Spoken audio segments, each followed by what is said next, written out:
어느 목사님이 재림에 관한 설교를 했습니다. 이렇게 설교를 했어요.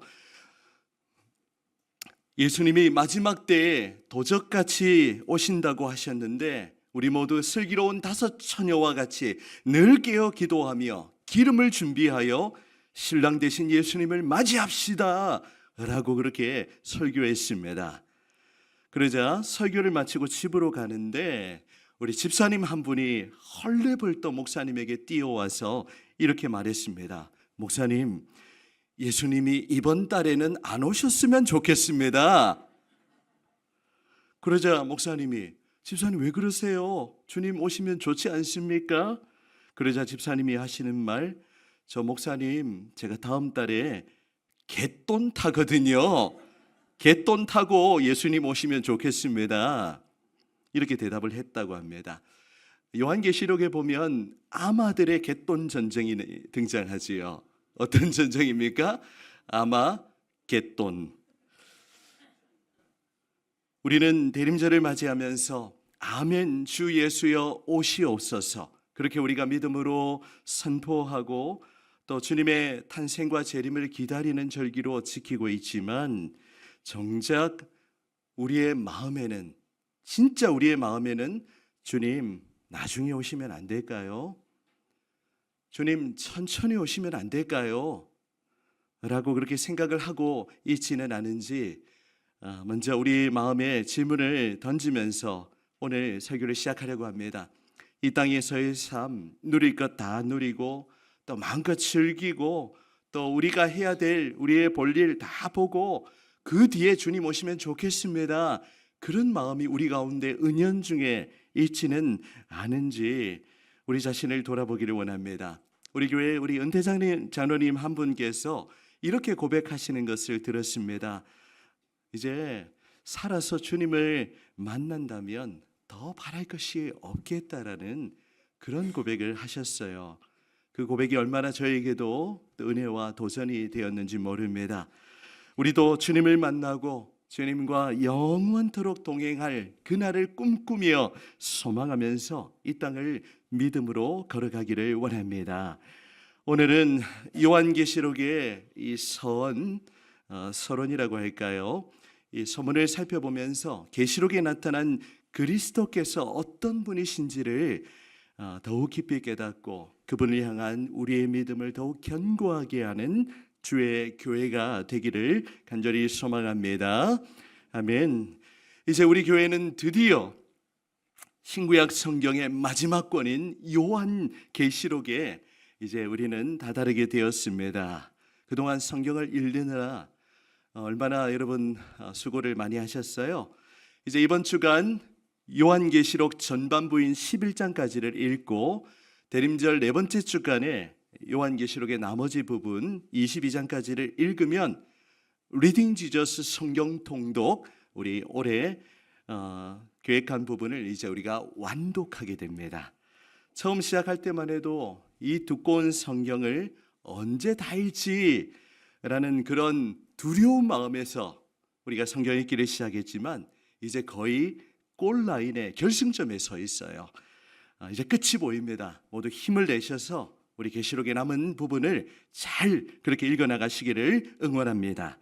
이번 주간 계시록을 읽기 전에 또 계시록에 대한 큰 그림을 우리가 가지고 있는 것이 매우 중요한 일이죠. 우리가 무작정 읽어나가는 것보다 큰 그림을 가지고 성경을 읽는 일은 너무나도 중요합니다. 자, 여러분 계시록 하면 어떤 생각이 드세요? 요한계시록. 요한계시록 읽는 거 사실 쉽지 않거든요. 그럼에도 불구하고 이 요한계시록에 대한 이런 기본적인 이해를 가지고 있으면 우리가 쉽게 읽어나갈 수 있습니다. 오늘 이 리딩 지어스 우리 해설 영상의 제목에 보면 두려움 없는 소망으로 나아가기라는 그런 주제를 가지고 있는데, 우리의 마음에 이 마지막 때 또 재림의 날 이런 용어를 들으면 마음에 두려운 마음이 생기죠. 그런데 그것이 우리에게 두려움이 아니라 소망이라는 것을 일깨워주는 성경이 바로 요한계시록입니다. 여러분, 요한계시록은 누가 기록했을까요? 답이 나와 있죠. 사도 요한이 기록한 성경입니다. 요한은 예수님의 12제자, 12사도 중에 한 사람이고 사랑의 사도라고 불리었던 그런 인물이죠. 우리 주님의 사랑을 많이 받았던 제자입니다. 여러분도 주님의 사랑 많이 받으시면 좋겠어요. 여러분의 있는 모습 그대로 사랑하시는 그 주님의 사랑을 마음껏 느끼셨으면 좋겠어요. 그냥 지식적으로 나 사랑하시지 그게 다가 아니라 그 사랑이 나를 변화시키는 것입니다. 그 사랑을 여러분들이 듬뿍 진하게 그렇게 주의 교회를 통하여 여러분들이 누리시기를 간절히 소망합니다.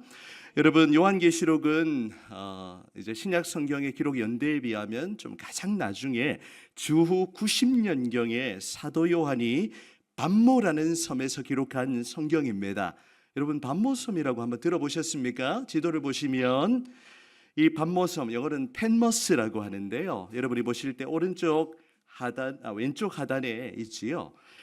이 반모섬은 에게해에 위치한 지금의 그리스에 속한 작은 섬인데 이 크기가 영종도하고 거의 비슷하다고 합니다.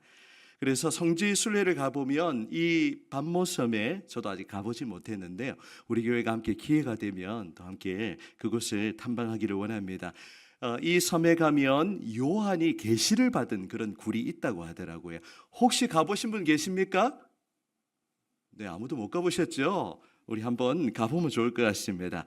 기독교 전승에 의하면 요한은 12제자 중에 가장 오래 살았고요. 사도들 가운데 유일하게 순교를 당하지 않은 그런 사도입니다. 요한은 주 100년경에 94세의 나이로 하나님의 부름을 받은 것으로 그렇게 전해지고 있습니다. 하지만 요한에게 순교의 그런 위험이 없었던 것이 아니에요. 그는 말년에 어떤 일을 당했냐면 펄펄 끓는 기름이 담긴 그 큰 솥에, 가마솥에 던져졌다고 합니다. 그런데 구사일생으로 하나님이 기적같이 보호하신 것 같아요. 그곳에서 죽임을 당하지 않았고 순교하지 않았고 이후에 반모섬으로 유배되어서 그곳에서 요한계시록을 기록했던 것입니다. 먼저 요한은 이 계시록의 서두에 요한계시록을 기록한 목적과 그 이유를 기록하고 있죠. 오늘 1절 말씀을 보시면 1절입니다. 예수 그리스도의 계시라 이는 하나님이 그에게 주사 반드시 속히 일어날 일들을 그 종들에게 보이시려고 그의 천사를 그 종 요한에게 보내어 알게 하신 것이라 그렇게 기록을 하고 있습니다. 요한이 계시록을 기록한 목적은 분명합니다.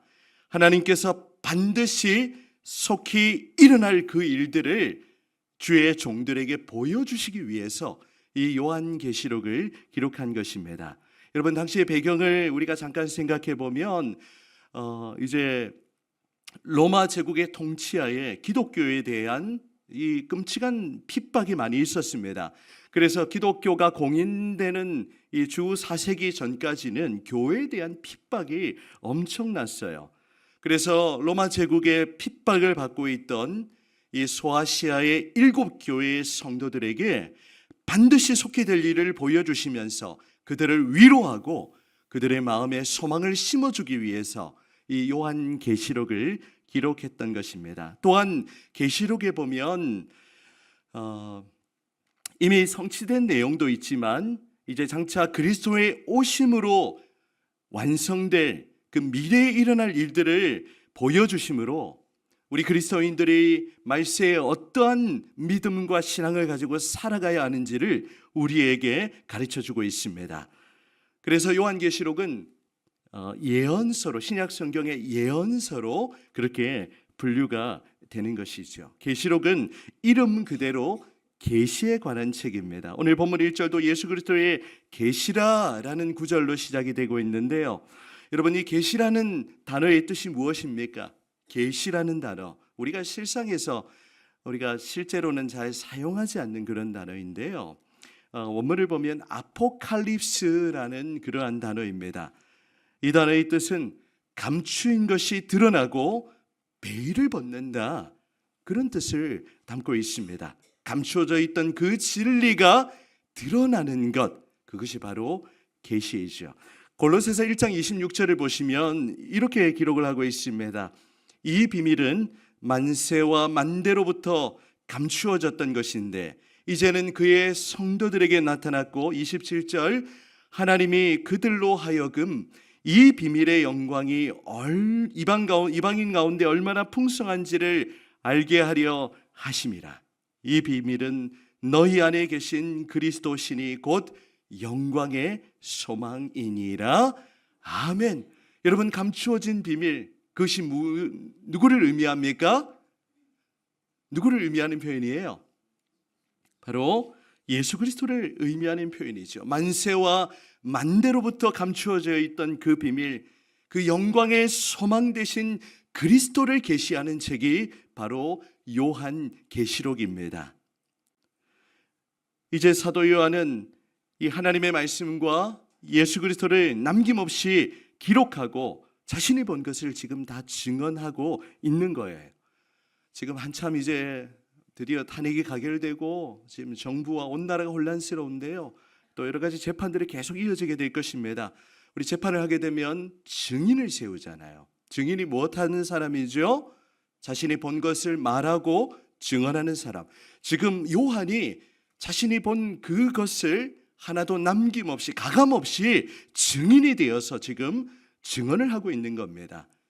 그래서 그리스도에 대한 증언이라는 관점을 가지고 여러분들이 요한계시록을 읽어 나가시기를 바랍니다. 그런데 요한계시록을 읽다 보면요, 이렇게 예언도 많이 나타나고 환상 그리고 상징도 많이 나오고 있을 거예요. 여러분, 그거 읽다가 이게 도대체 무슨 의미인지 고민하지 마시고 모르는 부분은, 어려운 부분은 어떻게 넘어가시면 됩니까? 빠르게 읽고 넘어가시면 됩니다. 그것 때문에 시험 들지 마시고 여러분 요한계시록을 잘 읽어 나가시기를 바랍니다.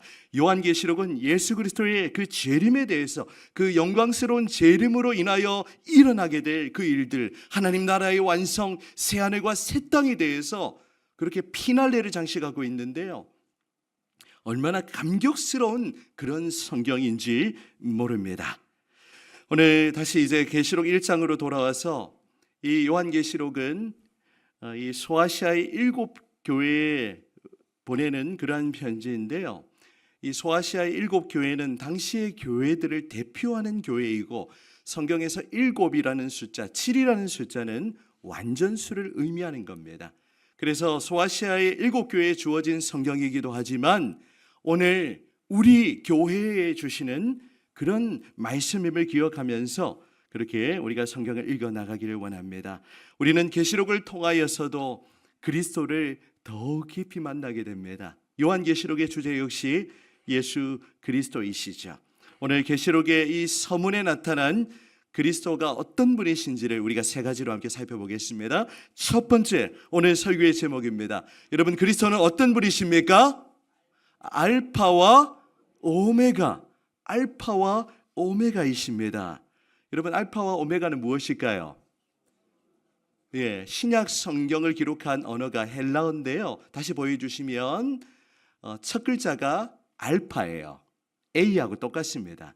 우리 영어도 결국에는 헬라어, 라틴어 이런 언어들을 통해서 이렇게 나온 언어이기 때문에, 그리고 마지막 글자가 뭐냐면 영어는 W지만 이 헬라어는 뭡니까? 오메가예요. 그래서 이 오메가의 대문자가 여러분이 보시는 요 글자입니다. 요걸 보실 때 어떻게 읽으시면 됩니까?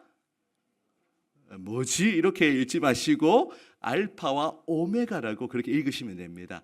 여러분이 혹시 다른 교회 방문해 보시면 이 강단에 보면 요 앞에 요 글자가 새겨져 있는 경우가 많이 있음을 보게 됩니다.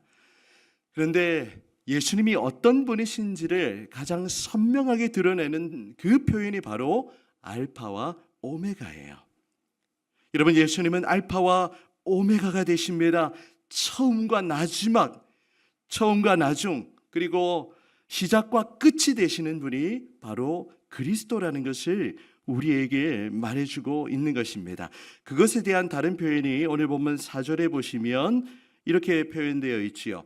이제도 계시고 전에도 계셨고 장차 오실 이, 과거와 현재와 미래에도 언제나 동일하게 존재하시는 분이 바로 그리스도이심을 증거하고 있는 것입니다. 히브리서 13장 8절에 보시면 우리 같이 한번 읽어보겠습니다. 시작.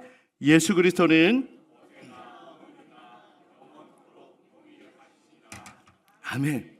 여러분, 우리 인생은 변화무쌍하지만 우리가 믿고 따라가는 그리스도는 언제나 변함없으신 줄 믿습니다. 그런데 그분은 영원 전부터 존재하시고 또 영원 끝까지 존재하세요. 또 예수님은 우리 천지를 창조하시는 그 창조 때에도 창조주로 일하셨습니다. 뿐만 아니라 이제 그리스도는 장차 이 땅에 재림하시는 그날 이 땅의 심판주로 재림주로 오시게 되실 것입니다. 지금 계시록이 그것을 말하고 있지요. 요한계시록 4장 8절에도 이제도 계시고 전에도 계셨고 장차 오실 이라고 그렇게 8절 끝부분에 기록하고 있습니다. 계시록 16장 5절에도 전에도 계셨고 지금도 계신 거룩하신 이여 이렇게 심판하시니 의로우시도다 라고 말씀합니다. 계시록에 보면 이 알파와 오메가에 대한 그런 내용이 계속해서 반복되는 것을 우리는 깨닫게 됩니다. 오늘 본문 1장 8절에도 그것을 우리에게 말해주고 있습니다. 우리 8절 말씀 같이 읽겠습니다. 시작. 주 하나님이 이르시되 나는 알파와 오메가라. 이제도 있고 전에도 있었고 장차 올 자요 전능한 자라 하시더라. 아멘. 여러분, 우리 예수님은 알파와 오메가가 되셔서 이제도 계셨고 이제도 있고 전에도 있었고 장차 오실 그 영원하신 하나님이심을 여러분 믿으시기를 바랍니다. 그 눈에 보이지 않는 그런 영으로 존재하시던 그리스도께서 사람의 몸을 입고 육체로 오신 날이 바로 어떤 날입니까? 바로 그날이 성탄절이에요. 여러분, 성탄절은 영원하신 그 시간 가운데 있던 분이 이제 우리 인간의 그 시간 속으로 들어오신 것, 그것을 우리가 바라보는 절기입니다. 눈에 보이지 않던 시공간을 초월하여 계시던 그리스도께서 이제 눈에 보이는 시간과 공간 속으로 들어오셨어요. 이것이 놀라운 성육신이죠. 여러분, 예수 그리스도는 우리 인생을 다스리실 뿐만이 아니라 언제나 변함없이 한결같은 모습으로 지금도 주의 교회를 통하여 하나님의 나라를 이루어 가시고 또 그리스도를 통하여 하나님의 나라가 이 땅 가운데 완성되게 될 줄 믿습니다. 그래서 우리 교회는 영원하신 그리스도 알파와 오메가 되신 그 그리스도만을 붙들어야 하는 것입니다. 우리 교회가 처음과 나중 되시고 시작과 끝이 되신 그 알파와 오메가 되신 그리스도를 믿는 그 신앙 더욱 굳건하게 세워지기를 간절히 소망합니다. 아멘. 두 번째 그리스도는 어떤 분이실까요? 두 번째 요한은 증거합니다. 충성된 증인으로 땅의 임금들의 머리가 되시는 분이라고 증언하고 있습니다. 5절 상반절을 보시면 우리 5절 상반절 우리 함께 읽겠습니다. 시작. 또 충성된 증인으로 죽은 자들 가운데에서 먼저 나시고 땅의 임금들의 머리가 되신 예수 그리스도로 말미암아 은혜와 평강이 너희에게 있기를 원하노라. 아멘. 여러분, 이 구절 역시 그리스도가 어떤 분이신지를 우리에게 너무 잘 보여주고 있습니다.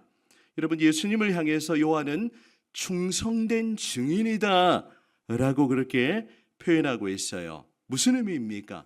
그리스도께서 왜 충성된 증인이시죠? 왜 그렇죠?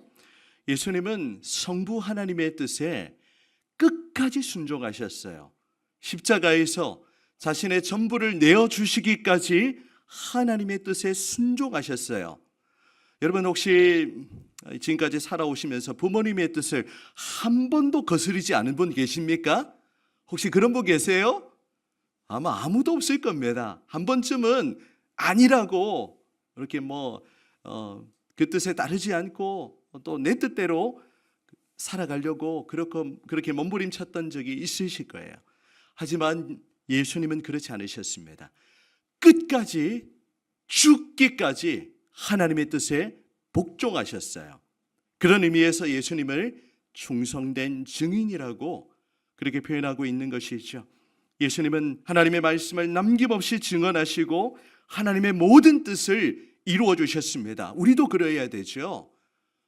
하나님의 그 말씀대로 우리가 살기 위해 애쓰고 몸부림치는 것, 바로 주님의 뜻에 우리가 순종하기 위함입니다.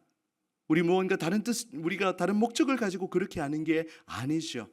그것을 하나님께서 저와 여러분에게 원하시기 때문이에요.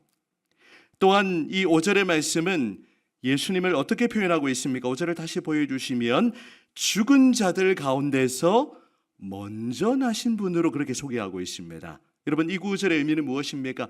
죽은 자들 가운데 먼저 나셨다. 무슨 의미입니까? 예, 부활에 관한 말씀이죠. 예수 그리스도께서는 죽음을 이기시고 가장 먼저 부활의 첫 열매가 되셨다는 그런 말씀입니다. 고린도전서 15장 20절 말씀도 같이 읽어보겠습니다. 시작.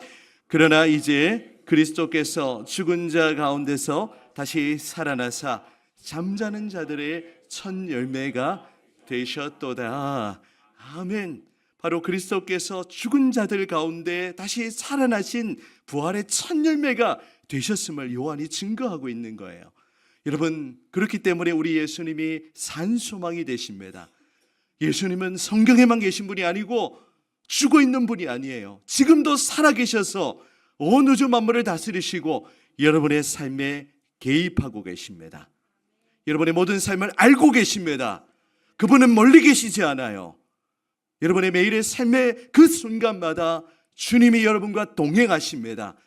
부활하신 그리스도께서 우리 안에 살아계셔서 여러분의 삶을 이끌어 가신다는 사실을 한순간도 놓치지 마시기를 바랍니다. 그 주님의 부활로 말미암아 이제 우리도 부활의 나중 열매가 되는 거죠. 부활의 다음 열매가 되는 거예요. 이제 우리는 이 땅에서의 삶이 끝이 아니라 부활의 산소망을 가지고 우리가 영원한 그런 생명을 누리게 될 것입니다. 만일 부활이 없으면 바울은 모든 것이 허무한 것이라고 그렇게 증거하고 있지요. 그리스도의 부활이 없으면 우리의 믿음도 없것이고요, 우리의 예배도 없것이에요.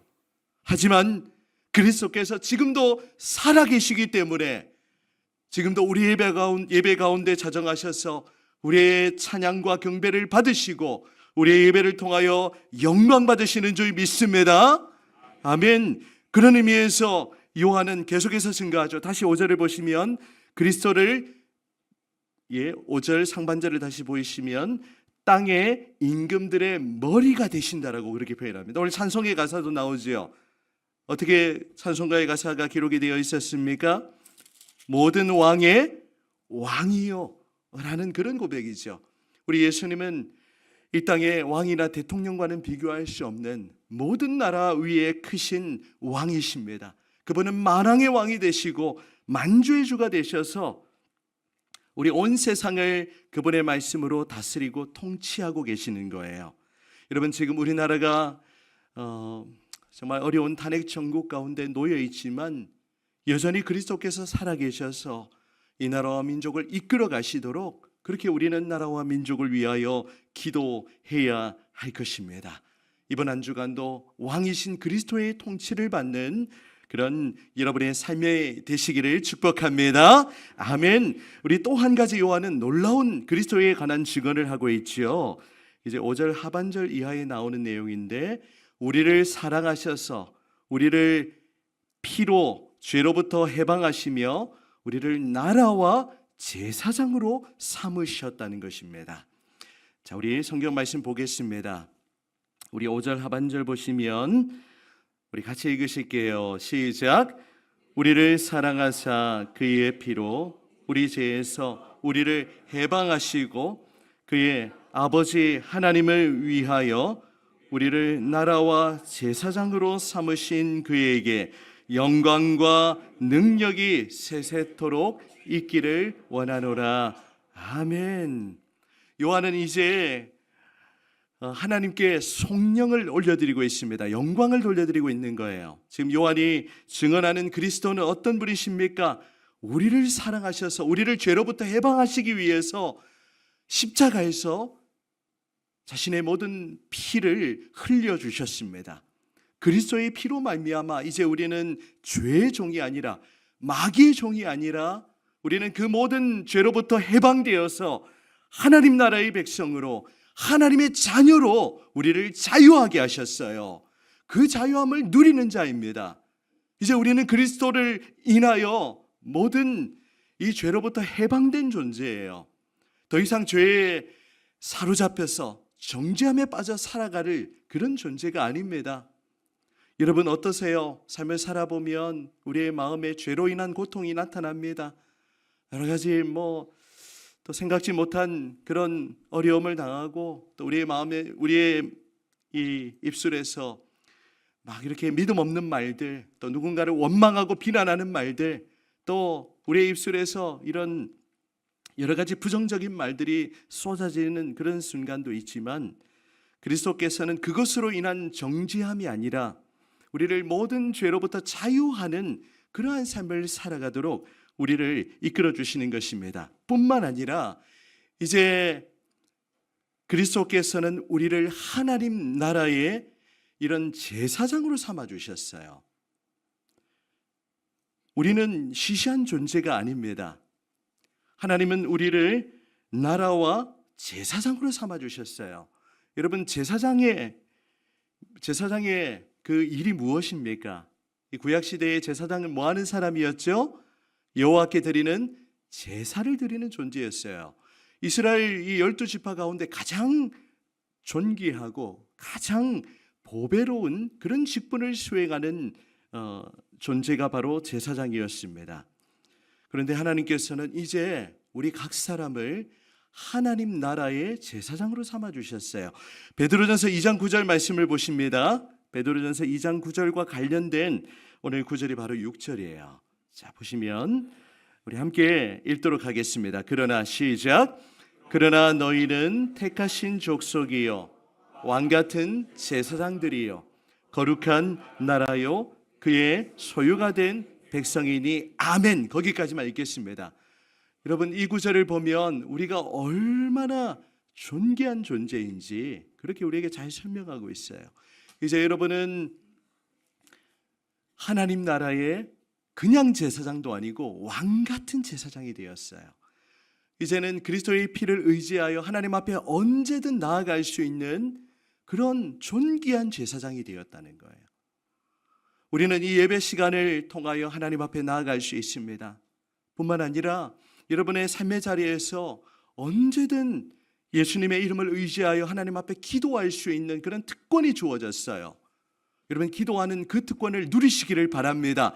주일날 일주일에 한 번 와서 교회에 와서 기도하는 것이 끝이 아니라 여러분의 매일의 삶에 여러분이 제사장이 되어서 그리스도의 피를 의지하여 언제든 하나님 앞에 은혜의 보좌 앞으로 나아가 하나님 앞에 담대히 기도하며 구하는 여러분들이 되시기를 축복합니다.